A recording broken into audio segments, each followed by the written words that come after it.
घटना घडली आहे मोठी, 11 जण मृत्यू पावलेले आहेत. एक मिनिट थोडं मागे सारखं नाही ते येत नाही. तुम्ही देतो ना रेडी का? काय सांगताल? काय आता माहिती दिली तुम्ही? काय माहिती? आज इथल्या शासकीय रुग्णालयामध्ये दुर्दैवी घटना, इथे शॉर्ट सर्किटमुळे आग लागली असा अहवाल इथले CS आणि कलेक्टर साहेब यांच्या चर्चेतनं मिळाला. ते दुर्दैवी घटना घडली आहे. त्याच्यामध्ये 11 पेशंट जे ट्रीटमेंट घेत होते कोविड वॉर्डमध्ये, ICU वॉर्डमध्ये ट्रीटमेंट घेत होते. दुर्दैवाने 11 जणांचा मृत्यू झाला.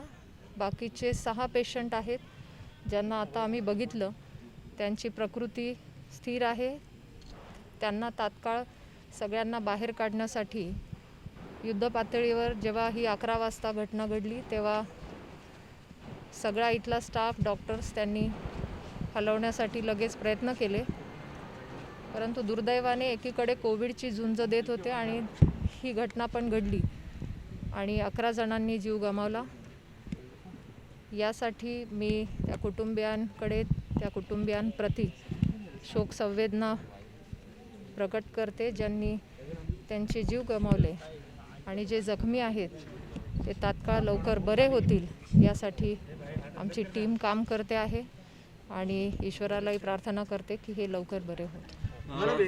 7 तास झाले परंतु काही ठोस कारवाई जी आहे तर ते सरकारकडून करण्यात येत असं दिसलं नाही. चौकशी कमिटीचे आदेश देण्यात आले आहे. कमिटी आहे की जी इन्क्वायरी पण करणार आहे.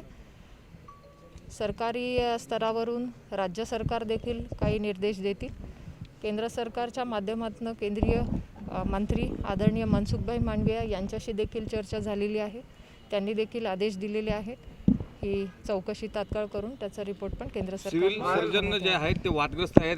इथं जेव्हापासून त्यांची इथं नियुक्ती झालीपासून कोविडच्या काळातही इथं काय ऑक्सिजन कमी पुरवठा झाल्यामुळे 6 जणांचा मृत्यू झाला होता आणि पुन्हा आता 11 जण मेलेत. सिव्हिल सर्जन बाबत काय तुम्ही कारवाई करता? मला असं वाटतं आता आजची ही घटना जी आहे ती अतिशय दुर्दैवी आहे आणि चौकशी केल्यावर जे पण कोणी दोषी असतील त्यांच्यावर कारवाई करण्यासाठी सांगितलेलं आहे.